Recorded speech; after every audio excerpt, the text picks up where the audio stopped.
Part 2, the birth of the Torah, Chapter 19.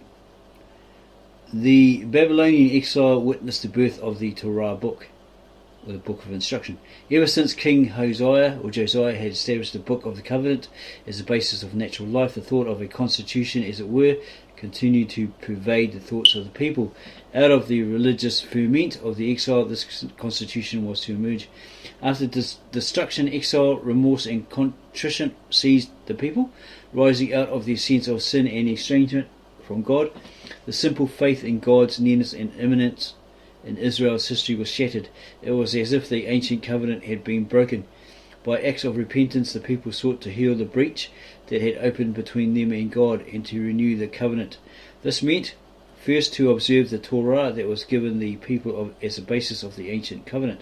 By this alone could Israel hope to be reinstated in divine favour.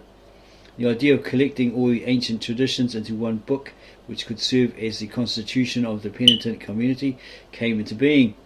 The leaders of the community undertook to finish the task begun by the creator of Deuteronomy, to compile and complete the Torah book.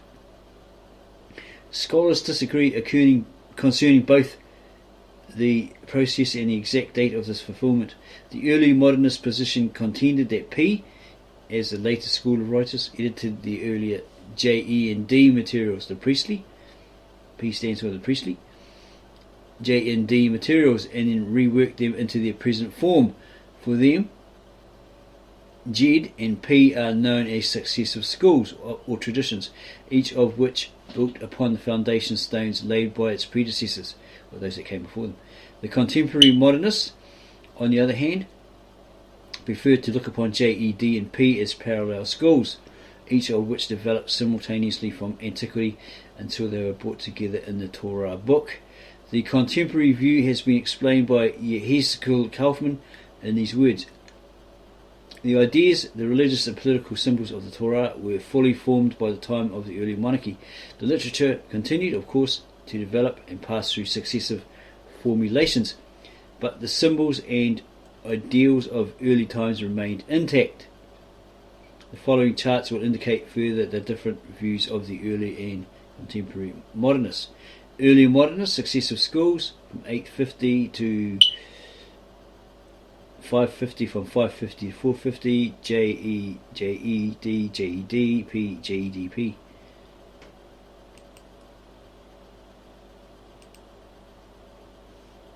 Contemporary modernists, here's a chart.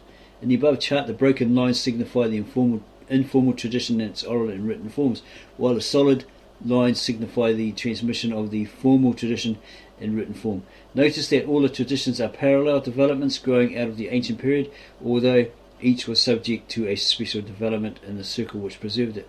Like several streams flowing into one river, these traditions were joined and unified in a priestly edition, thus forming the Pentateuch. The contemporary modernists, too, believe that the unifier of the Torah book was the representative of the priestly group. Who he was, however, remains shrouded in the mystery of history. This anonymous editor began by taking the J and E versions of the tradition, which had been blended together shortly after the fall of the northern kingdom of Israel in 721. Into this narrative he inserted at various points his priestly tradition, which had grown up among the Jerusalem priests. Finally, he inserted the book of Deuteronomy into the priestly edition of J.E. just before the story of Moses' death, Deuteronomy 34. Thus the Pentateuch took shape and the Torah was born. During the exile, the Torah was born, but nearly 150 years were to elapse before the Torah was to be recognized fully as the Torah constitution of Israel. In 539 BCE, the Babylonian Empire, already faltering from within because of corruption and abuse, fell before the mighty onrush of Cyrus, king of the Medes and the Persians. With his entry into Babylon, the exile for the Judeans came to an end. Cyrus was an extraordinarily benevolent and humane monarch. Among his many acts of generosity was the granting of permissions for the Judean exiles to return to their former homeland. In the very first year of his reign, 538 BCE, he issued an edict of liberation, or it's like a decree, right? Okay? A ruling of liberation which has been preserved both in Aramaic, Ezra 6:3-5, and in Hebrew, Ezra 1:1-4, permitting the exiles to return to Judah. Thus the exile that had begun nearly half a century before came to an end. The descendants of the original exiles were free once again to return to Jerusalem to rebuild the destroyed temple. Because God used Cyrus as a means, right? He put it on his heart to go and set these people free, his people free, so they could return to him, worship him as they did formerly, okay, etc, etc. So he did that, and apparently he gave so much religious freedom in Persia that a temple was made, and it's a hell of a lot of stairs. It's on a YouTube video, and it shows when it was uncovered. It showed that lots of people carrying gifts, walking up these stairs, yeah, to give this king gifts as a thank you. We did have a look in the Aramaic, and it said God, Allah, or God, was talking to his Messiah, okay, which is Yeshua Mashiach, or Jesus the Messiah that came, right? God incarnated in the flesh, and it had a comma there right next to it, right? And then he talked to whatever this name was, which is referring to Cyrus, the king of Persia, right? That he'd use them as a means. I'm pretty sure that's what it was saying. Use them as a means to for his people to be set free and return to him, and do their religious practices, go back to Jerusalem, rebuild that temple, right? But somebody that threw a comment at us says, "Oh, so you're saying that he's the Messiah, that Cyrus was the Messiah?" And he was like, probably a bit upset. But I said, well, you didn't read it. You didn't read it properly, right? We didn't say he was the Messiah, because there's that comma there. It took a while to explain it, or get him to understand. Don't know if he really did. But there's the comma there, and it says, look at the conversation. It's between God, or Allah or God, right? It's the name of God in the Aramaic, to his Mashiach, or his Messiah, right? It's not saying that Cyrus was the Messiah at all. Okay. Maybe Rabbi Tobias Singer said on his video that it wasn't Christ. There's no hint of Christ being the Messiah in that particular verse. But yeah, it was talking about God was talking to his Messiah, right? The manifestation of God, right? We know as Yeshua Mashiach, or Jesus the Messiah, God incarnated in the flesh. Yeah, it was separated by a comma.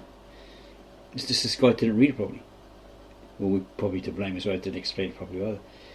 But yeah, it's some funny name in whatever that language was, and it was referring to the king of Cyrus being used as a tool, a means for God to get his people free from the Babylonian exile. So he sends King Cyrus there to attack and destroy these Babylonians, and then bring his people back, and then have a decree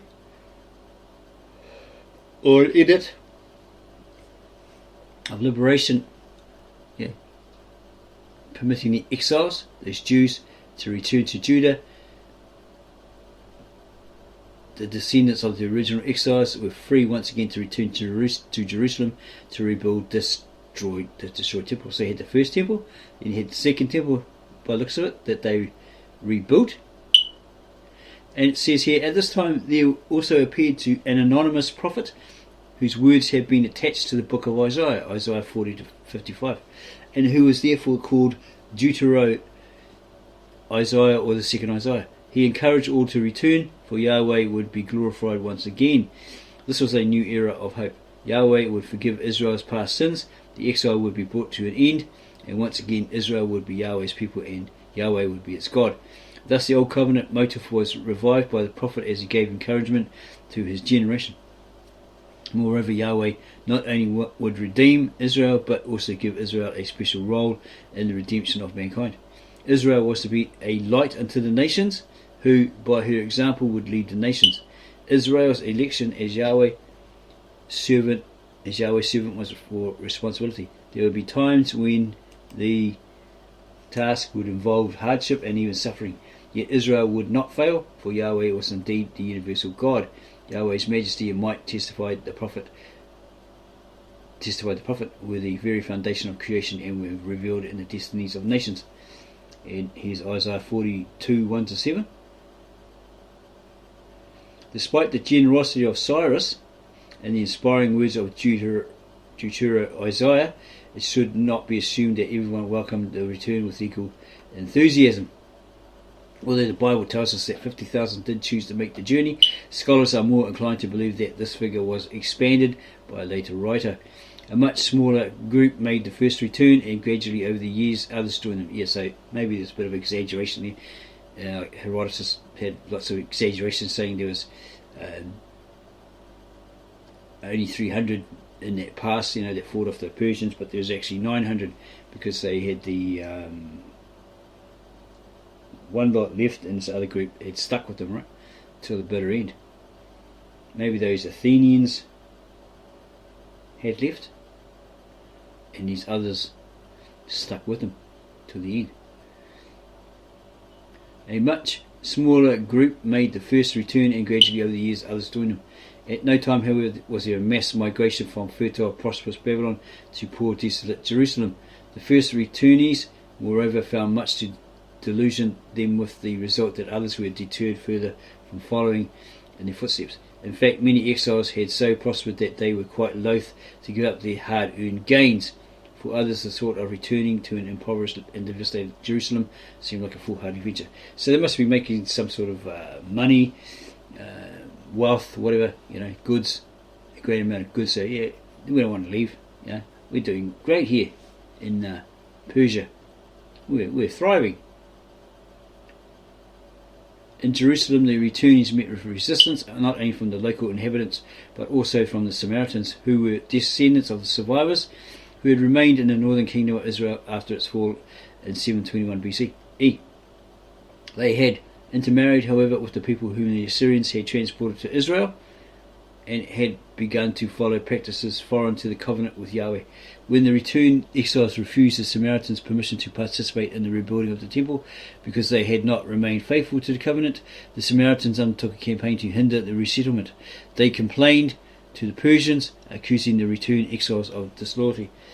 Because of these and other obstacles, it was not until the year 515 BCE, some 18 years after Cyrus's decree, and following the constant admonitions of the prophets Haggai and Zechariah, that a very modest temple structure finally was completed.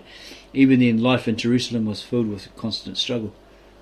The Bible preserves for us three pictures of the burdened community.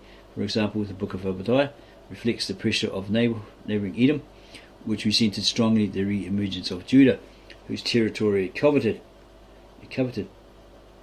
Also, the prophets Joel and Malachi preserve for us the story of the inner struggle born of poverty, disillusionment, and the inevitable religious apathy which followed. For nearly a century, the community was only a shadow of its former greatness. Suddenly there appeared two leaders, Nehemiah and Ezra. Scholars are sharply divided concerning who was the first to come to Jerusalem. The book of Ezra leads us to conclude that Ezra preceded. The inclination of scholars, however, is to assume that Nehemiah arrived in 445 BCE, followed shortly after by Ezra. Nehemiah was a military governor who had been appointed by the Persian king to repair the city defences so that the people of Jerusalem could defend themselves from their neighbouring enemies. He also instituted many reforms to strengthen the community. Ezra, on the other hand, was a priest, or perhaps better, a scribe. He has been called the father of Judaism. His was the task of renewing the covenant and reorganising the community religiously, just as Nehemiah had done militarily. Ezra brought with him from Babylonia a copy of the book of the law of Moses. One day he read the law before the people. This event proved to be a turning point in Jewish history. Again, it's got that there, details that there. When he spoke to them. And Ezra opened the book in the sight of all people, for he was above all the people. And when he opened it, all the people stood up. So he was probably up on a higher plane, right? Like, don't know, top of a building or something like that, maybe, or a couple of levels up, right? Steps up. Even the Levites caused the people to understand the law, and the people stood in their place, and they read in the book and the law of God distinctly, and they gave the seats and caused them to understand the reading. And Nehemiah, who was the Tushatha, and Ezra the priest, the scribe, and the Levites that taught the people, said unto all the people, This day is holy unto the Lord your God, mourn not, nor weep. For all the people wept when they heard the words of the law. Then he said unto them, Go your way, eat the fat, and drink the sweet, and send portions unto him for whom nothing is prepared. For this day is holy unto our Lord, neither be you grieved, for the joy of the Lord is your strength. So the Levites stilled all the people, saying, Hold your peace, for the day is holy, neither be ye grieved.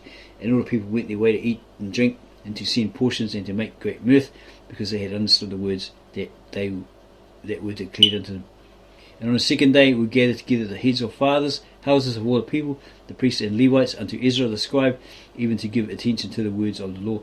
And they found written in the law how that the Lord had commanded by Moses that the children of Israel should dwell in booths in the feast of the 7th month, and that they should publish and proclaim in all the cities and in Jerusalem, saying, Go forth unto the mount, and fetch olive branches and branches of wild olives, and myrtle branches and palm branches and branches of thick trees, and so forth and so forth.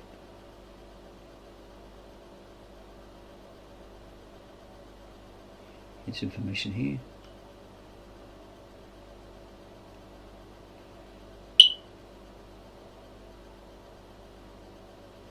What law Ezra brought is a question to which there is no certain answer. There is no reason to assume that it was altogether a new law entirely unknown to the people, since it was already accepted by Babylonian Jews as the law of Moses. Much of it, at least, may have been long known by the Jews in Palestine as well. Some have supported that it was the priestly code which preserves the official traditions of the pre-exilic temple, as these had been handed down, collected and given fixed form, presumably in the exile. Others think that it was the completed Pentateuch, which, all its components having long been in existence, had almost certainly been compiled in roughly its present form before Ezra's day, although no one standard recension as yet existed. Still others believe that it was a collection of laws, perhaps including various cultic and other regulations secondary attached to the priestly narrative, the exact limits of which can no longer be determined. We cannot, of course, say which laws Ezra actually read aloud, but it is most probable that the completed Pentateuch was in his possession, and that it was he who imposed it on the community as the normative rule of faith and practice. The Torah certainly had the status soon after Ezra's time, and it is plausible to suppose that this was the law which he brought. The law, in any event, was accepted by the people in solemn covenant before Yahweh, and thus became the constitution of the community. Thus we bring our story of the birth of the Torah to a close. We have pursued the account from the embryonic days of Torah literature to fulfillment in the form of a Torah book or a constitution. Those who wish to understand the role of the Torah in Jewish life, however, need to carry the story further. Once the Torah was born, it continued to grow into a Torah tradition. The two are inseparable. The book and the tradition, these are the heart of Israel's very life. Judaism is a product both of the book and the tradition. He who knows only the book knows only the childhood of Judaism. He who ignores the book and treasures only the tradition forgets the admonition of the poet that the child is father of the man. Oh, that's pretty interesting. Good way of looking at it. And there's the appendix.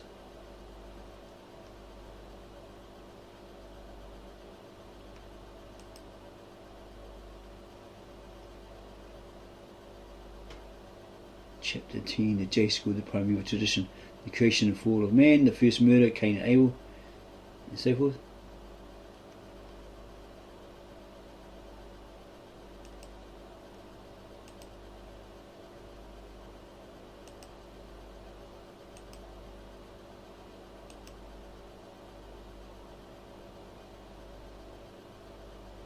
And there's all the notes, and the passages, the sentences with these numbers at the end of them,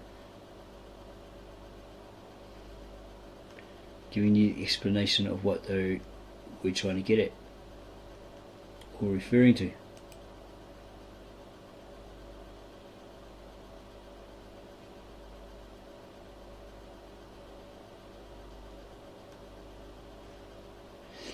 Saying here,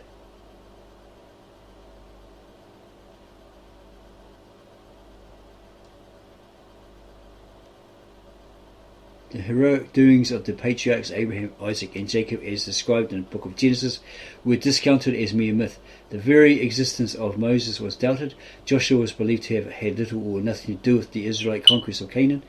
David and Solomon were considered greatly overrated. Extensive parts of the prophetic books were attributed not to the prophets themselves, but to redactors and disciples who lived several centuries later in different circumstances. The story of the Babylonian exile was relegated to the realm of fiction. Today, in considerable degree, the pendulum has swung the other way. Modern historians do not, to be sure, accept every part of the Bible equally as literal facts. Yet they have come to accept much of biblical data as constituting unusually reliable historical documents of antiquity, documents which take on new meaning and pertinence when they are analysed in the light of the newly discovered extra-biblical sources. Indeed, even the mythical parts of the Bible are now generally regarded as reliable reflection of fact, empirically grounded and logical in their way. It's a question of understanding the perspective and circumstances involved.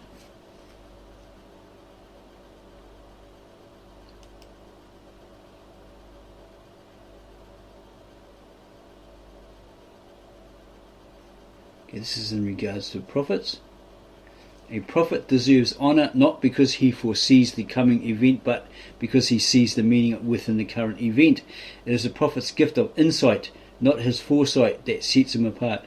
Although Amos rightly foresaw the Assyrian conquest of the northern kingdom in 722 BC, and although Jeremiah correctly foresaw the Babylonian conquest of the southern kingdom in 587 BC, neither prophet's honour derives from the accuracy of his political predictions. It derives from his gained recognition of the fundamental causes making for his nation's impending collapse. The prophet saw a pattern in human society, he called it God, according to which pattern a rotting social structure like a condemned building must collapse. And Amos, or later a Jeremiah, saw fatal decay in his own society and experienced concern. An active concern always impregnates a prophet's insight. So he sounded the alarm, like Amos and the others. Jeremiah sounded frantic warnings, but not in anger. Not in anger, but in pain, and appealed for measures designed to buttress the tottering structure. What he was given to see and what he was moved to do for his people made Jeremiah a prophet.